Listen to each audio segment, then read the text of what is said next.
2 Kings. 2 Kings, chapter 1. Soon after King Ahab of Israel died, the country of Moab rebelled against his son, King Ahaziah. One day, Ahaziah fell through the wooden slats around the porch on the flat roof of his palace in Samaria, and he was badly injured. So he sent some messengers to the town of Ekron, with orders to ask the god Beelzebub if he would get well. About the same time, an angel from the Lord sent Elijah the prophet from Tishbe to say to the king's messengers, Ahaziah has rejected Israel's own God by sending you to ask Beelzebub about his injury. Tell him that because he has done this, he's on his deathbed. And Elijah did what he was told. When the messengers returned to Ahaziah, he asked, "Why are you back so soon?" "A man met us along the road with a message for you from the Lord." They answered. "The Lord wants to know why you sent us to ask Beelzebub about your injury, and why you don't believe there's a God in Israel. The man also told us that the Lord says you're going to die." What did the man look like? Ahaziah asked. "He was hairy and had a leather belt around his waist." They answered. It must be Elijah, replied Ahaziah. So at once he sent an army officer and 50 soldiers to meet Elijah. Elijah was sitting on top of a hill at the time. The officer went up to him and said, "Man of God, the king orders you to come down and talk with him." "If I am a man of God," Elijah answered, "God will send down fire on you and your 50 soldiers." Fire immediately came down from heaven and burned up the officer and his men. Ahaziah sent another officer and 50 more soldiers to Elijah. The officer said, "Man of God, the king orders you to come see him right now." "If I am a man of God," Elijah answered, "fire will destroy you and your 50 soldiers." And God sent down fire from heaven on the officer and his men. Ahaziah sent a third army officer and 50 more soldiers. This officer went up to Elijah. Then he got down on his knees and begged, "Man of God, please be kind to me and these 50 servants of yours. Let us live. Fire has already wiped out the other officers and their soldiers. Please don't let it happen to me." The angel from the Lord said to Elijah, Go with him, and don't be afraid. So Elijah got up and went with the officer. When Elijah arrived, he told Ahaziah, "The Lord wants to know why you sent messengers to Ekron to ask Beelzebub about your injury. Don't you believe there's a God in Israel?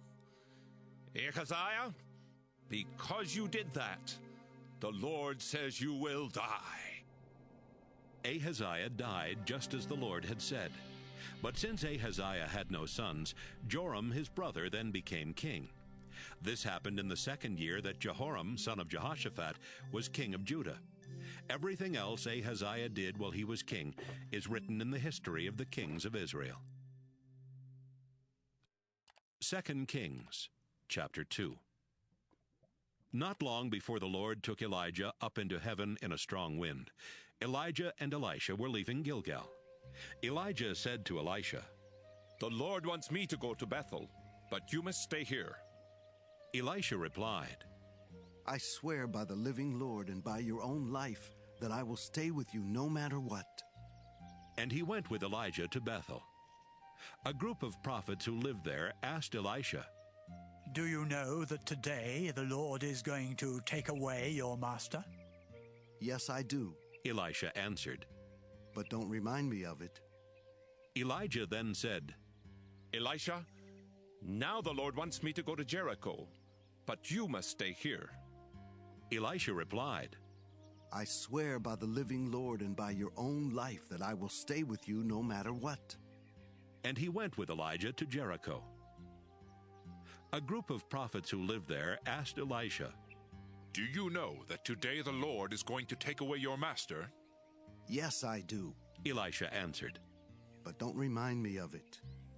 Elijah then said to Elisha, "Now the Lord wants me to go to the Jordan River, but you must stay here." Elisha replied, I swear by the living Lord and by your own life that I will never leave you." So the two of them walked on together. 50 prophets followed Elijah and Elisha from Jericho, then stood at a distance and watched as the two men walked toward the river. When they got there, Elijah took off his coat. Then he rolled it up and struck the water with it. At once a path opened up through the river, and the two of them walked across on dry ground. After they had reached the other side, Elijah said, "Elisha, the Lord will soon take me away. What can I do for you before that happens?" Elisha answered, "Please, give me twice as much of your power as you give the other prophets, so I can be the one who takes your place as their leader." "It won't be easy," Elijah answered. "It can happen only if you see me, as I'm being taken away." Elijah and Elisha were walking along and talking when suddenly there appeared between them a flaming chariot pulled by fiery horses. Right away a strong wind took Elijah up into heaven. Elisha saw this and shouted, "Israel's cavalry and chariots have taken my master away." After Elijah had gone, Elisha tore his clothes in sorrow. Elijah's coat had fallen off, so Elisha picked it up and walked back to the Jordan River. He struck the water with the coat and wondered, "Will the Lord perform miracles for me as he did for Elijah?" As soon as Elisha did this, a dry path opened up through the water and he walked across. When the prophets from Jericho saw what happened, they said to each other, "Elisha now has Elijah's power." They walked over to him, bowed down, and said, "There are 50 strong men here with us. Please let them go look for your master. Maybe the Spirit of the Lord carried him off to some mountain or valley." "No," Elisha replied. "They won't find him." They kept begging until he was embarrassed to say no. He finally agreed, and the prophet sent the men out. They looked 3 days for Elijah, but never found him. They returned to Jericho, and Elisha said, "I told you that you wouldn't find him."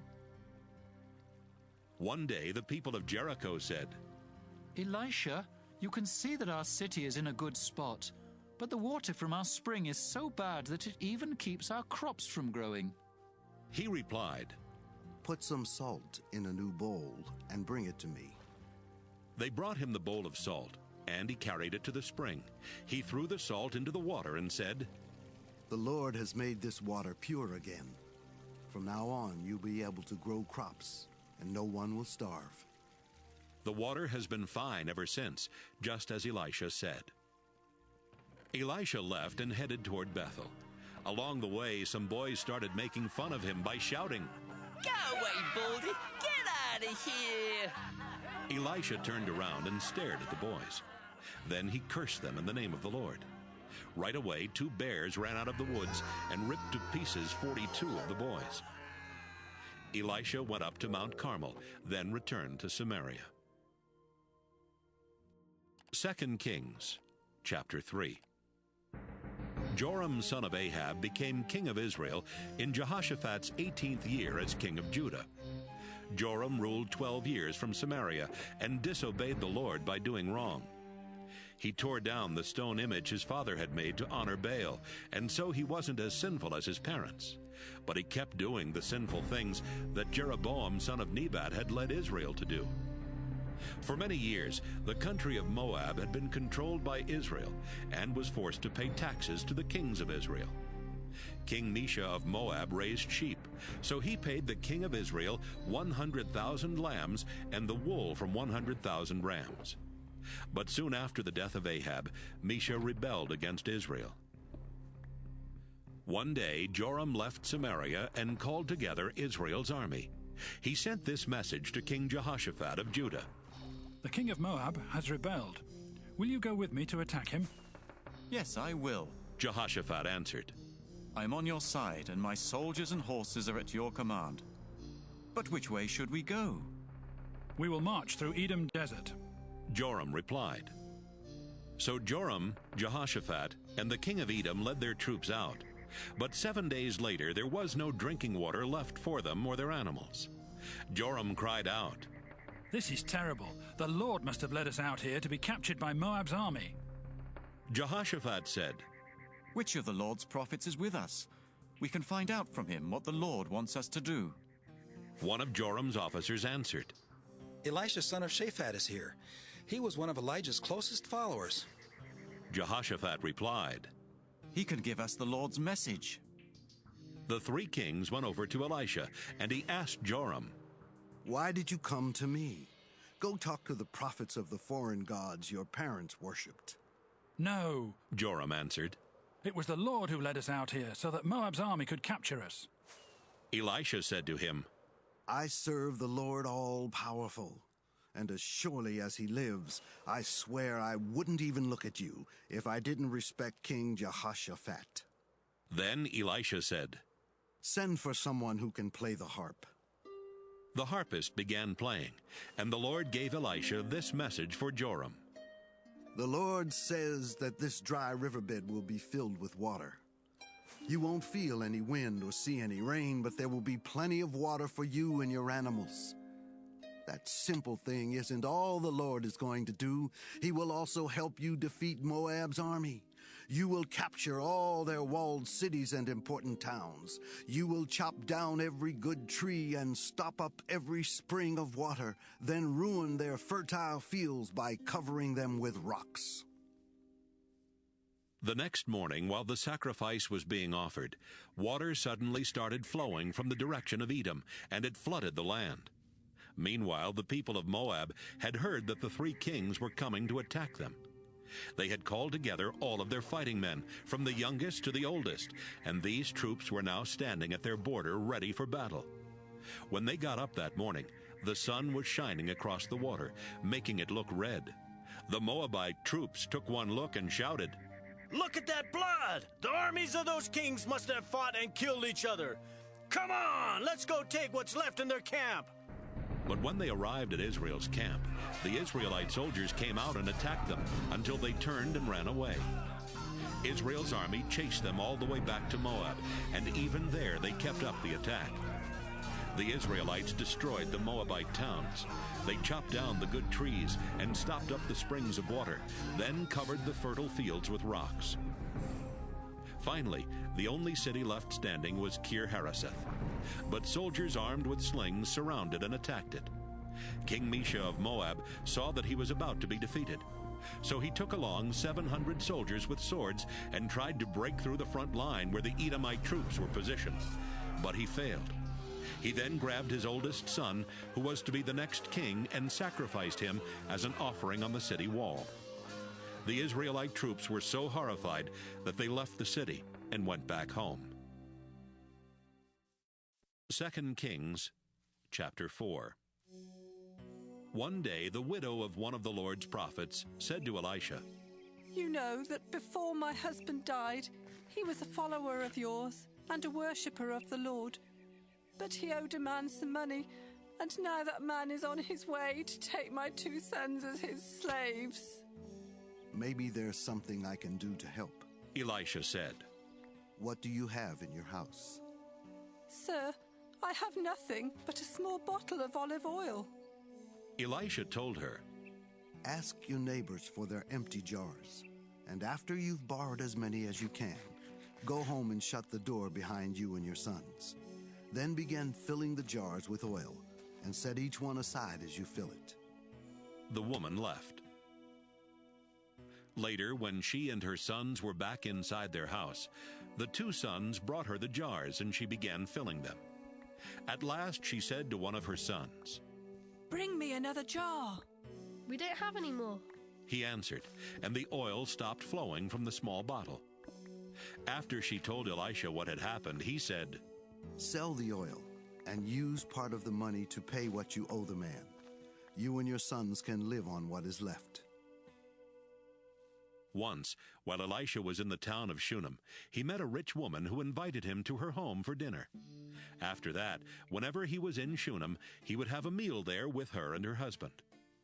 Sometime later, the woman said to her husband, I'm sure the man who comes here so often is a prophet of God. Why don't we build him a small room on the flat roof of our house? We can put a bed, a table and chair, and an oil lamp in it. Then, whenever he comes, he can stay with us. The next time Elisha was in Shunem, he stopped at their house and went up to his room to rest. He said to his servant Gehazi, "This woman has been very helpful. Have her come up here to the roof for a moment."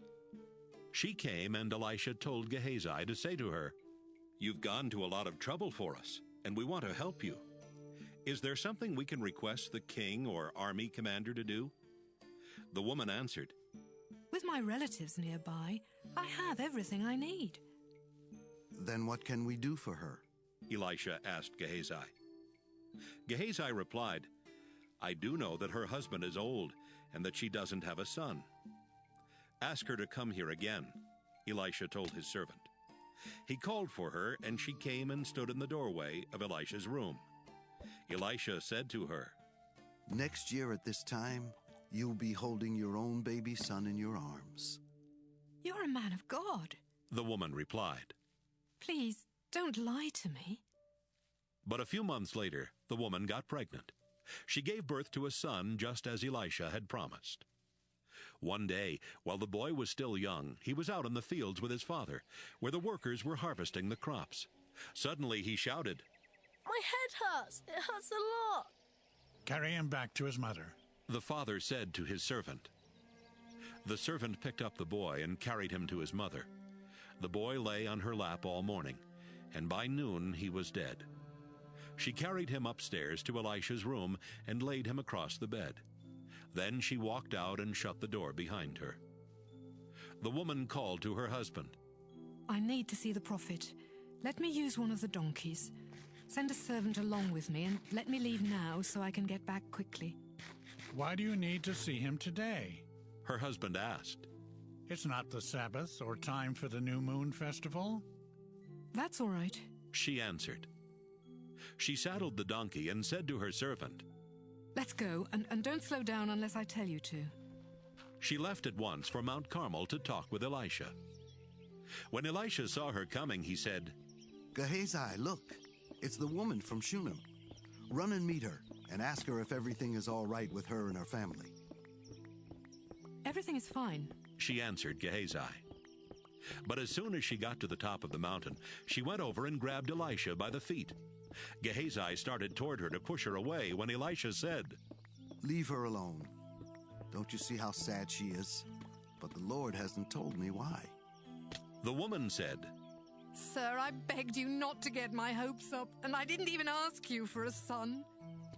"Gehazi, get ready and go to her house," Elisha said. "Take along my walking stick, and when you get there, lay it on the boy's face. Don't stop to talk to anyone, even if they try to talk to you." But the boy's mother said to Elisha, I swear by the living Lord and by your own life that I won't leave without you. So Elisha got up and went with them. Gehazi ran on ahead and laid Elisha's walking stick on the boy's face, but the boy didn't move or make a sound. Gehazi ran back to Elisha and said, "The boy didn't wake up." Elisha arrived at the woman's house and went straight to his room, where he saw the boy's body on his bed. He walked in, shut the door, and prayed to the Lord. Then he got on the bed and stretched out over the dead body, with his mouth on the boy's mouth, his eyes on his eyes, and his hand on his hands. As he lay there, the boy's body became warm. Elisha got up and walked back and forth in the room. Then he went back and leaned over the boy's body. The boy sneezed 7 times and opened his eyes. Elisha called out to Gehazi, "Have the boy's mother come here."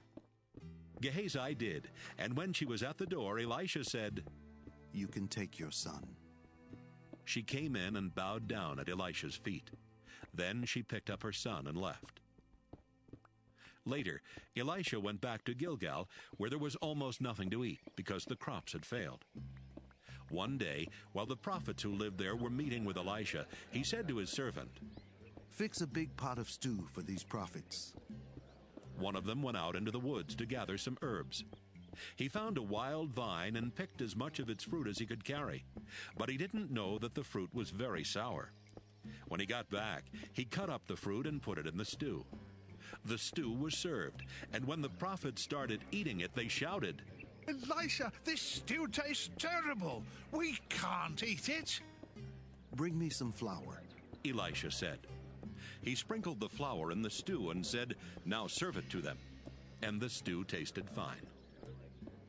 A man from the town of Baal-Shalisha brought Elisha some freshly cut grain and 20 loaves of bread made from the first barley that was harvested.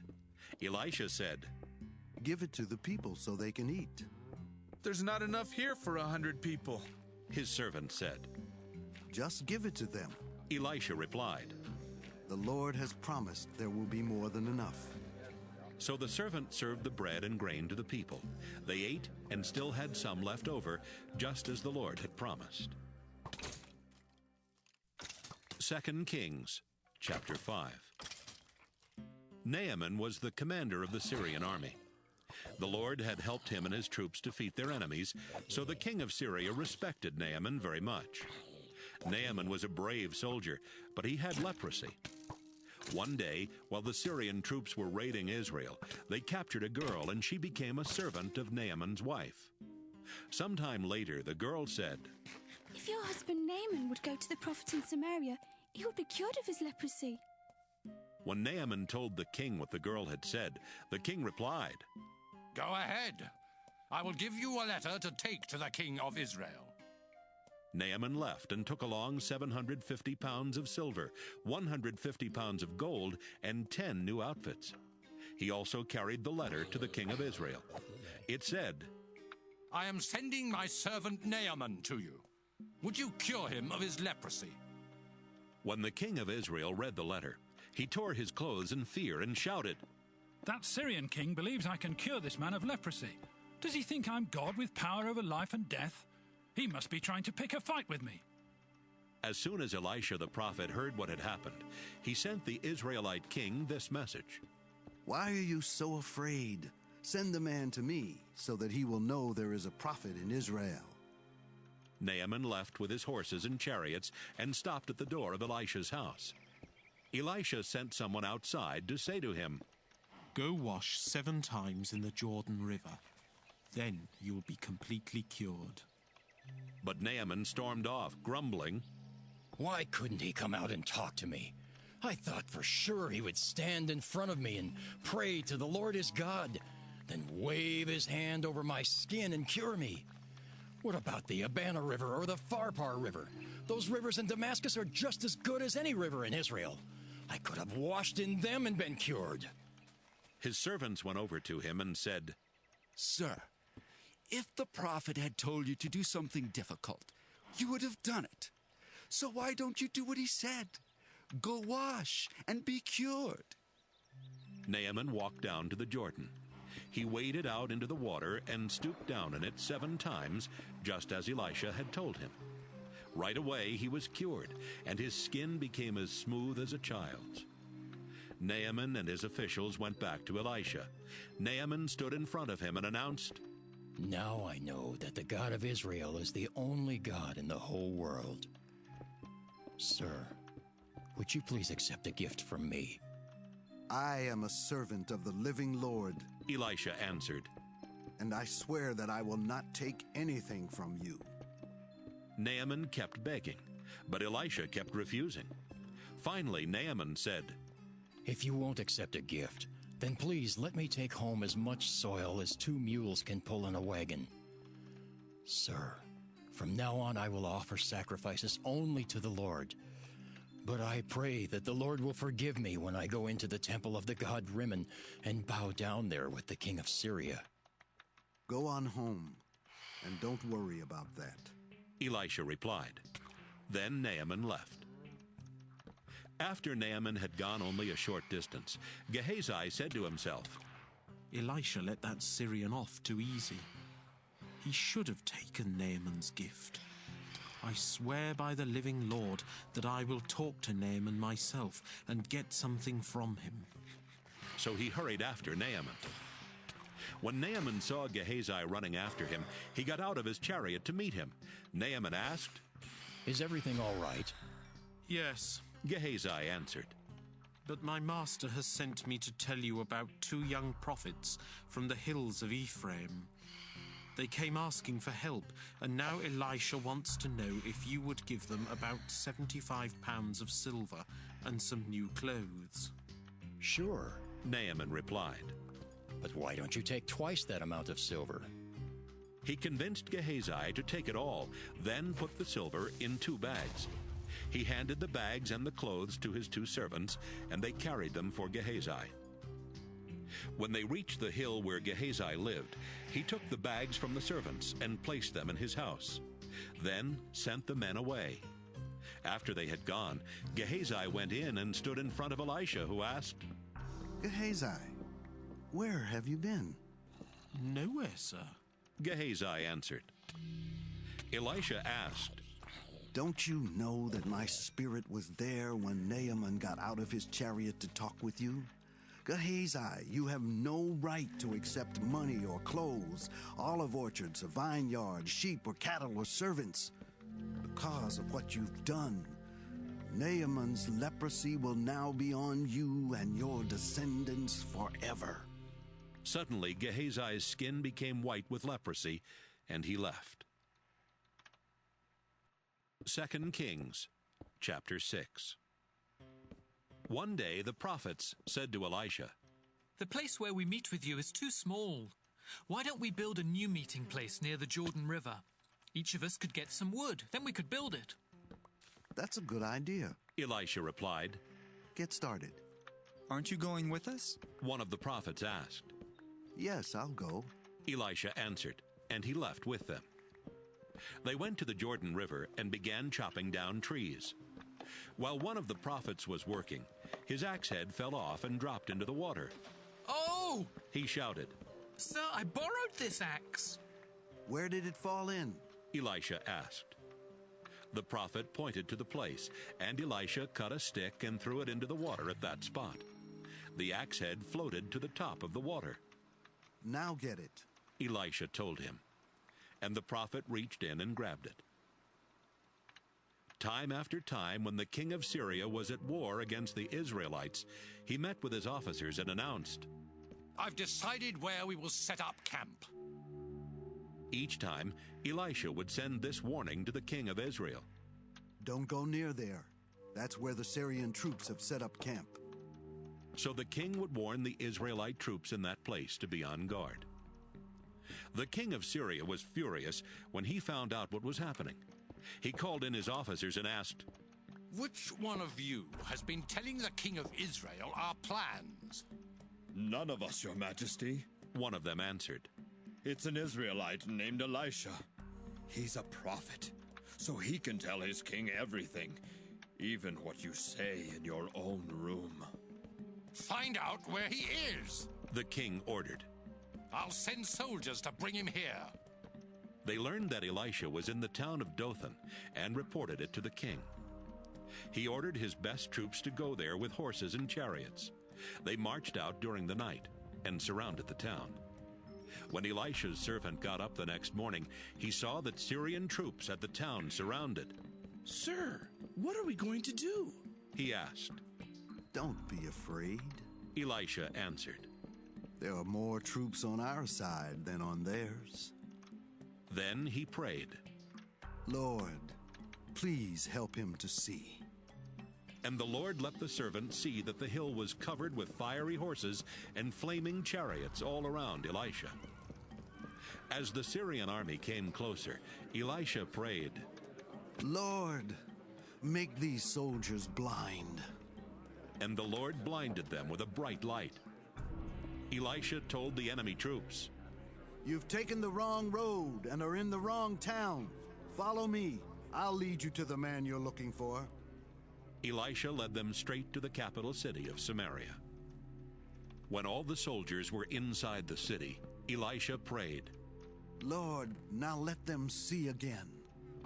The Lord let them see that they were standing in the middle of Samaria.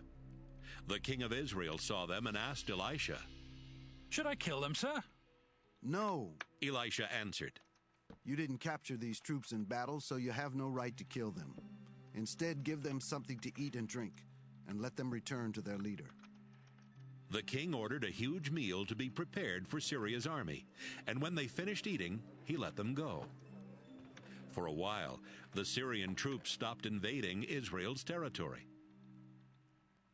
Sometime later, King Ben-Hadad of Syria called his entire army together. Then they marched to Samaria and attacked. They kept up the attack until there was nothing to eat in the city. In fact, a donkey's head cost about 2 pounds of silver, and a small bowl of pigeon droppings cost about 2 ounces of silver. One day, as the king of Israel was walking along the top of the city wall, a woman shouted to him, "Please, Your Majesty, help me." Let the Lord help you, the king said. Do you think I have grain or wine to give you? Then he asked, What's the matter anyway? The woman answered, "Another woman and I were so hungry that we agreed to eat our sons. She said if we ate my son one day, we could eat hers the next day. So yesterday we cooked my son and ate him. But today, when I went to her house to eat her son, she had hidden him." The king tore off his clothes in sorrow, and since he was on top of the city wall, the people saw that he was wearing sackcloth underneath. He said, I pray that God will punish me terribly if Elisha's head is still on his shoulders by this time tomorrow. Then he sent a messenger to Elisha. Elisha was home at the time, and the important leaders of Israel were meeting with him. Even before the king's messenger arrived, Elisha told the leaders, "That murderer is sending someone to cut off my head. When you see him coming, shut the door and don't let him in. I'm sure the king himself will be right behind him." Before Elisha finished talking, the messenger came up and said, "The Lord has made all these terrible things happen to us. Why should I think he will help us now?" 2 Kings, chapter 7. Elisha answered, "I have a message for you. The Lord promises that tomorrow here in Samaria, you will be able to buy a large sack of flour or 2 large sacks of barley for almost nothing." The chief officer there with the king replied, "I don't believe it. Even if the Lord sent a rainstorm, it couldn't produce that much grain by tomorrow." "You will see it happen, but you won't eat any of the food," Elisha warned him. About the same time, 4 men with leprosy were just outside the gate of Samaria. They said to each other, "Why should we sit here waiting to die? There's nothing to eat in this city, so we would starve if we went inside." "But if we stay out here, we will die for sure. Let's sneak over to the Syrian army camp and surrender. They might kill us, but they might not." That evening, the 4 men got up and left for the Syrian camp. As they walked toward the camp, the Lord caused the Syrian troops to hear what sounded like the roar of a huge cavalry. The soldiers said to each other, "Listen, the king of Israel must have hired Hittite and Egyptian troops to attack us. Let's get out of here." So they ran out of their camp that night, leaving their tents and horses and donkeys. When the 4 men with leprosy reached the edge of the Syrian camp, no one was there. They walked into one of the tents, where they ate and drank, before carrying off clothes as well as silver and gold. They hid all this, then walked into another tent. They took what they wanted and hid it too. They said to each other, "This isn't right. Today is a day to celebrate, and we haven't told anyone else what has happened. If we wait until morning, we'll be punished. Let's go to the king's palace right now and tell the good news." They went back to Samaria and shouted up to the guards at the gate, "We've just come from the Syrian army camp, and all the soldiers are gone. The tents are empty, and the horses and donkeys are still tied up. We didn't see or hear anybody." The guards reported the news to the king's palace.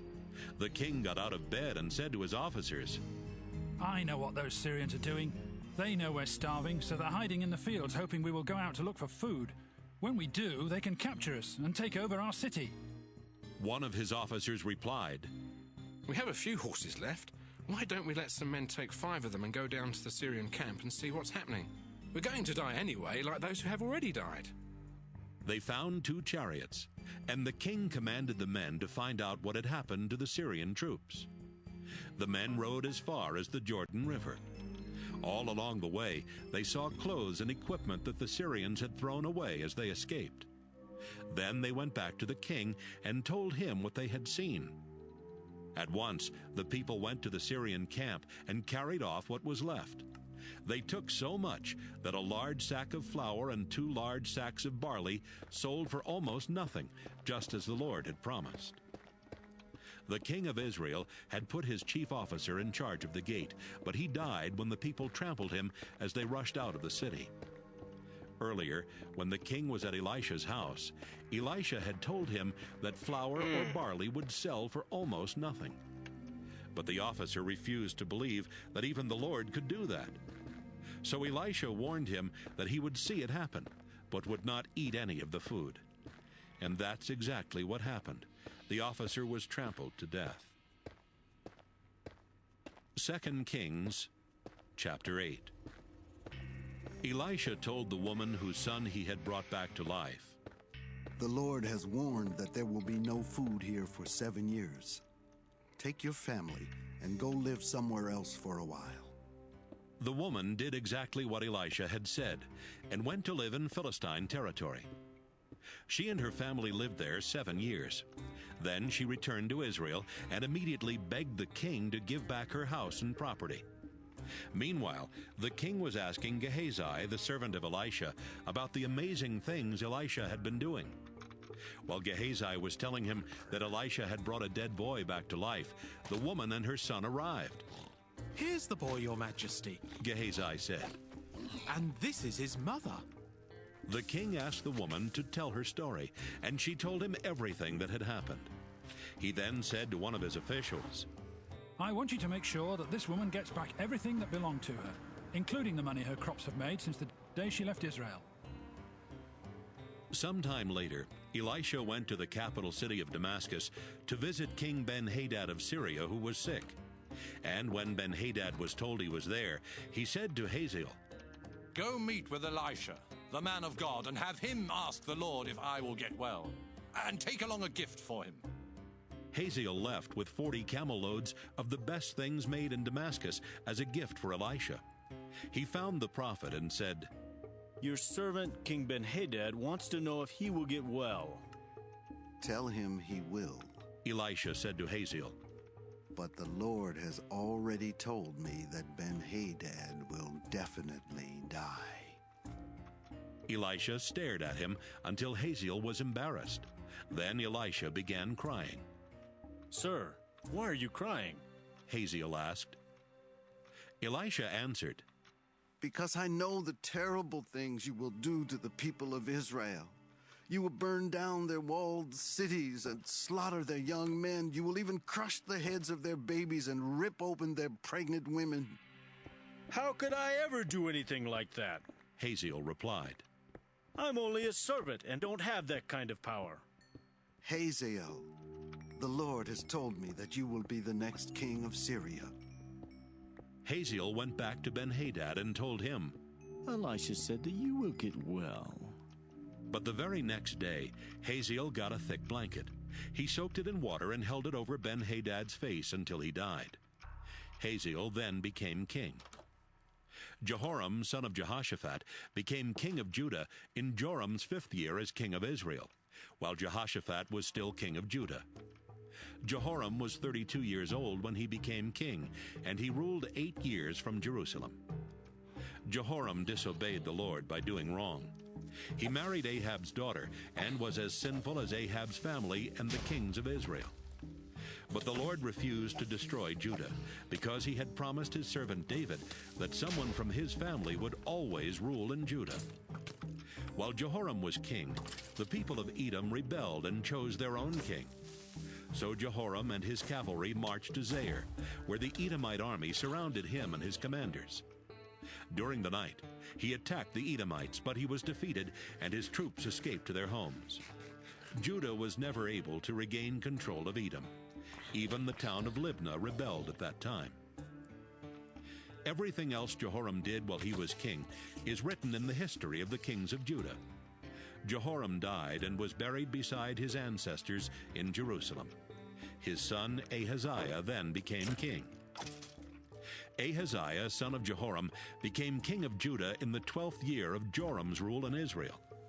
Ahaziah was 22 years old when he became king, and he ruled from Jerusalem for only 1 year. His mother was Athaliah, a granddaughter of King Omri of Israel. Since Ahaziah was related to Ahab's family, he acted just like them and disobeyed the Lord by doing wrong. Ahaziah went with King Joram of Israel to attack King Hazael and the Syrian troops at Ramoth in Gilead. Joram was wounded in that battle, so he went to the town of Jezreel to recover. Ahaziah went there to visit him. 2 Kings, chapter 9. One day, Elisha called for one of the other prophets and